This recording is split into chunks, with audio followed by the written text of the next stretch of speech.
Dari Kemenak juga ya, ini mumpung Pak Isom masih bisa bergabung nih. Ya, baik. Terima kasih Bapak Ibu. Bismillahirrahmanirrahim. Assalamualaikum warahmatullahi wabarakatuh.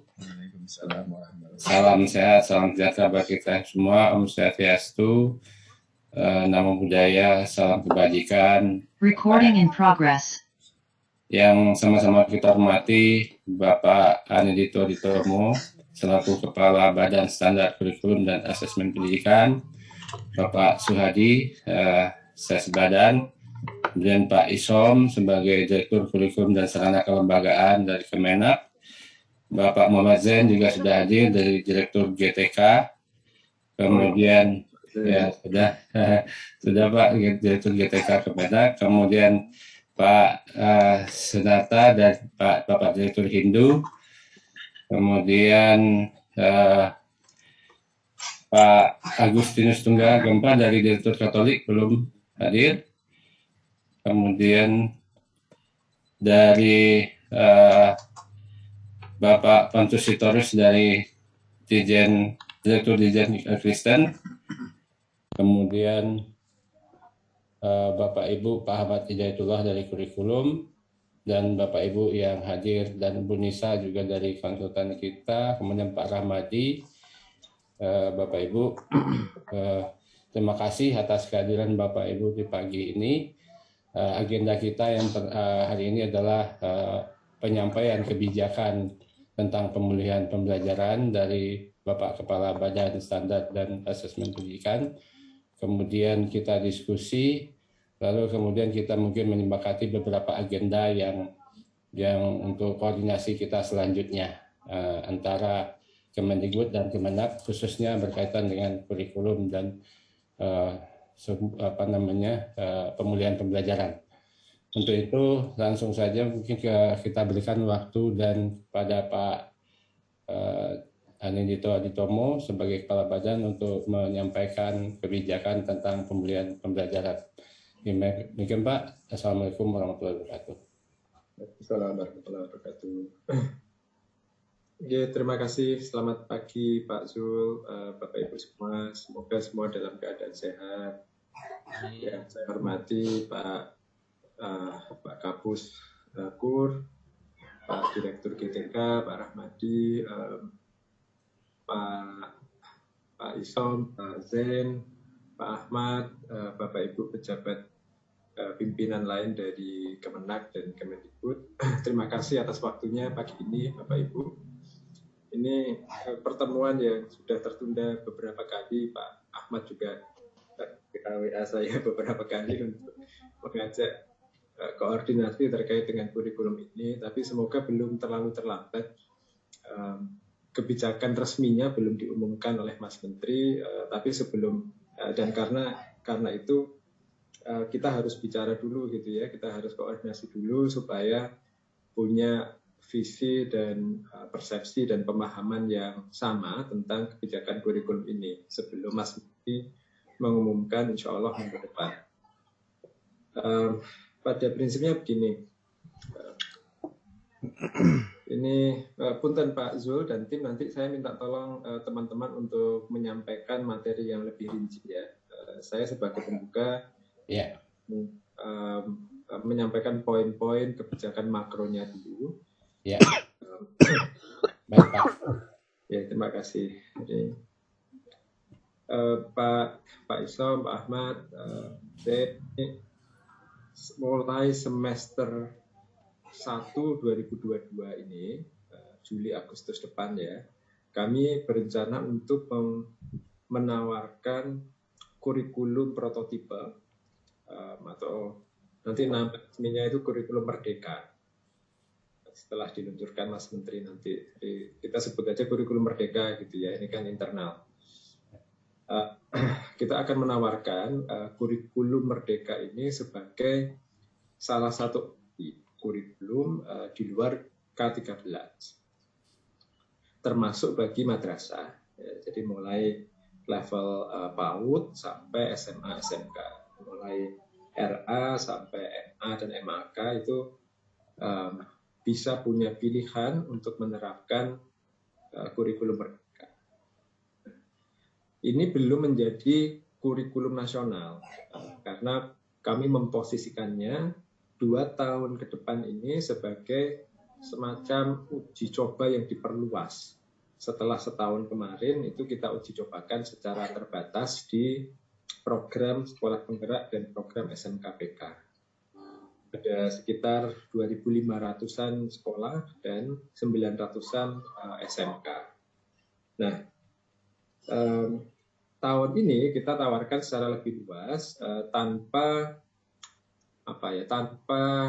seleksi, dalam arti sekolah yang berminat, yang kepala sekolahnya berminat itu ya akan kita tetapkan sebagai sekolah dan madrasah yang mengikuti program implementasi kurikulum merdeka ini. Selama 2 tahun ke depan harapannya proses ini akan menghasilkan iterasi perbaikan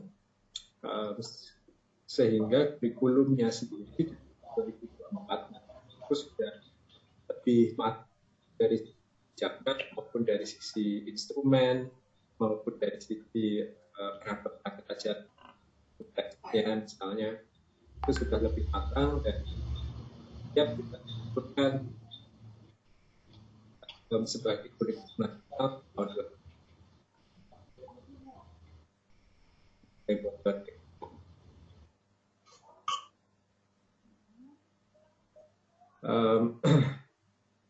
Satu itu, dari 2 tahun ke depan ini tujuannya adalah untuk melakukan evaluasi dan perbaikan secara berkelanjutan terhadap kurikulumnya sendiri. Dan yang kedua, menyiapkan ekosistem pendidikan. Jadi dalam 2 tahun ke depan,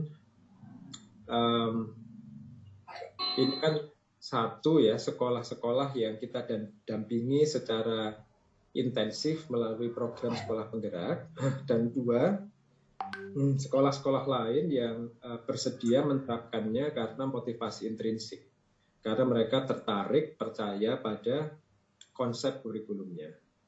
Nah, dari 2 jalur implementasi ini kami berharap di tahun 2024 akan ada cukup banyak sekolah di setiap daerah yang sudah punya pengalaman dan pemahaman memadai mengenai kurikulumnya dan konsep pembelajaran yang ingin diterapkan melalui kurikulum itu. Sehingga nanti ketika 2024 kita mulai phasing out kurikulum 2013 dan phasing in kurikulum merdeka secara nasional, itu sekolah yang lainnya itu ada mitra belajar. Ada sekolah-sekolah lain di dekat mereka, ada kepala sekolah, ada guru-guru, ada pengawas-pengawas yang sudah memiliki pemahaman tentang filosofi pembelajarannya dan pengalaman praktis mengimplementasikan filosofi itu dalam kurikulum sekolah mereka. Nah, ini konsep implementasinya ini yang kami belajarlah dari implementasi kurikulum-kurikulum yang sebelumnya gitu ya, yang mungkin tidak mengadopsi pendekatan yang bertahap seperti ini sehingga menimbulkan memori-memori tidak menyenangkan gitu. Kalau kita bicara perubahan kurikulum itu kan respon orang, wah ganti menteri, ganti kurikulum. Ini wajar sebenarnya karena mencerminkan memori kolektif yang sedikit banyak ada traumanya gitu tentang perubahan kurikulum yang abrupt ya, yang tiba-tiba dan disruptif di lapangan. Nah, kita sebisa mungkin ingin meminimalkan hal itu melalui pendekatan yang bertahap ini. Dan mungkin bagi sebagian orang terlalu lambat pergantian kurikulum, kok 3 tahun transisinya itu.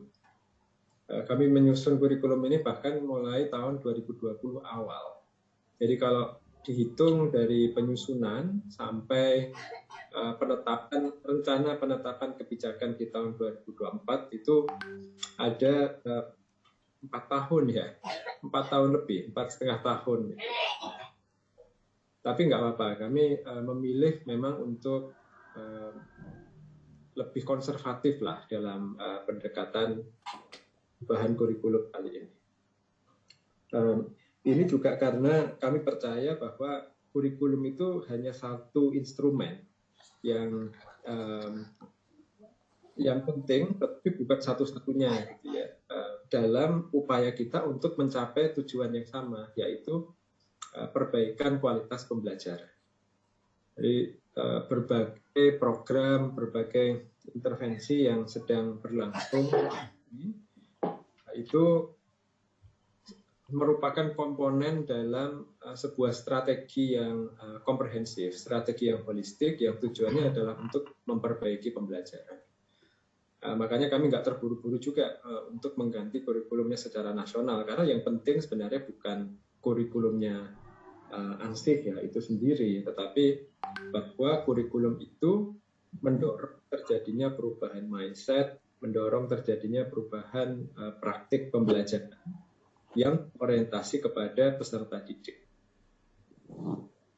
Dan untuk itu bisa terjadi ya nggak bisa sekedar mengganti kebijakan kurikulum dan dokumen-dokumennya, format-formatnya, tetapi perlu ada tahapan-tahapan belajar yang kita fasilitasi melalui berbagai program itu tadi. Satu, ada kurikulumnya itu sendiri, teks yang baru, panduan-panduan yang baru, tetapi juga program-program pelatihan dan pendampingan yang akan berjalan selama sampai dengan tahun 2024 itu. Ini filosofi pendekatan kurikulumnya, ya, Pak Islam, Pak Ahmad, Pak Zain, Bapak Ibu pimpinan. Karena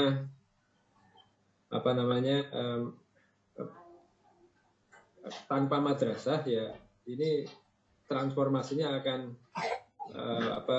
pincang gitu ya, karena sistem pendidikan kita bagaimanapun terdiri dari sekolah-sekolah yang dikelola oleh Pemda-Pemda dan sekolah-sekolah yang dikelola oleh teman-teman di Kemenak. Konteksnya agak berbeda untuk Kemenak karena struktur tata kelolanya berbeda. Ada kekhasan dalam proses kurikulum maupun capaian di madrasah. Nah itu yang perlu kita mungkin diskusikan bersama nanti. Saya minta tolong tim untuk ini monggo saya tawarkan gitu ya, apakah kami tim kurikulum mempresentasikan konsep kurikulumnya untuk kemudian ditanggapi dan diklarifikasi teman-teman dari Kemenak atau langsung ke tanya jawab saja. Saya persilahkan. Tapi kalau saya boleh saran, mungkin tim kurikulum bisa mempresentasikan sedikit saja gitu ya dari konsep kurikulumnya, tapi jangan panjang-panjang, jangan makan waktu terlalu banyak, lebih baik untuk diskusi saja nanti. Apalagi ya, yang penting-penting tentang strategi transformasi. Oh iya, ini perangkat yang kita sediakan untuk membantu guru memahami kurikulumnya. Jadi pertama-tama kita akan meminta kepala sekolah dan guru melihat beberapa video, beberapa sumber informasi tentang konsep kurikulumnya dan implikasi bagi mereka. Kalau mereka mengadopsi kurikulum ini, kira-kira apa yang perlu diubah gitu ya di sekolahnya. Itu kita akan buka. Itu setelah di peluncuran resmi oleh Mas Menteri nanti. Kemudian sekolah-sekolah yang setelah melihat informasi itu dan tertarik, mereka bisa mendaftarkan diri, mengekspresikan minatnya untuk ikut mengimplementasikan kurikulum Merdeka.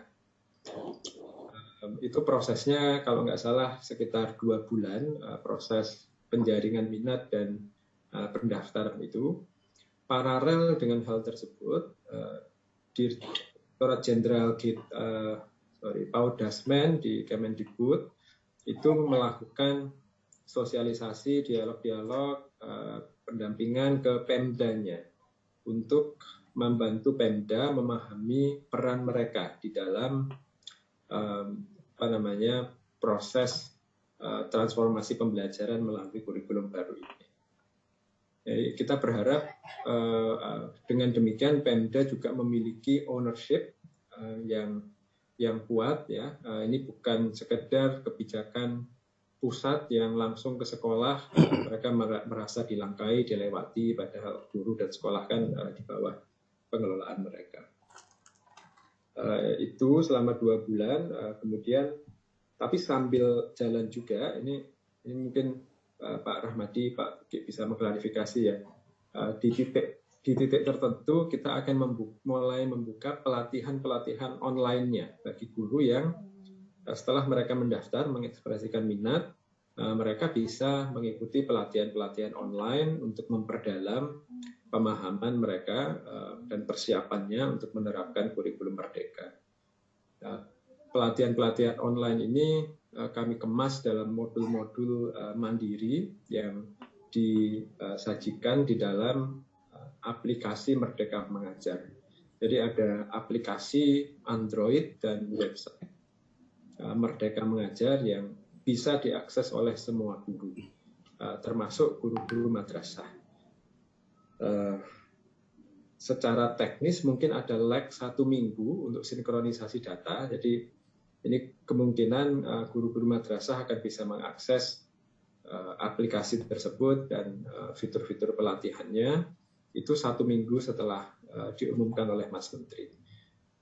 Tapi pada prinsipnya kami sangat berharap bahwa teman-teman di Kemenak ikut membantu mengawal implementasi penerapan kurikulum Merdeka ini mulai tahun ini juga, gitu ya, sehingga tidak tertinggal gitu. Kita sinkron gitu langkahnya. Kita melangkah mulai tahun ini di Kemdikbud, Kemenak juga mulai bersama-sama. Jadi pembelajaran yang ada di Kemdikbud itu bisa dipelajari di Kemenak, dan sebaliknya pembelajaran yang terjadi di Kemenak itu bisa kami pelajari untuk menyempurnakan kurikulumnya lebih lanjut lagi. Saya rasa itu Pak Zul sebagai pengantar, Bapak dan Ibu. Silahkan dilanjutkan dengan paparan tentang konsep kurikulumnya ya, sebelum nanti kita berdialog, melakukan klarifikasi dan menerima usulan. Terima kasih atas perhatian.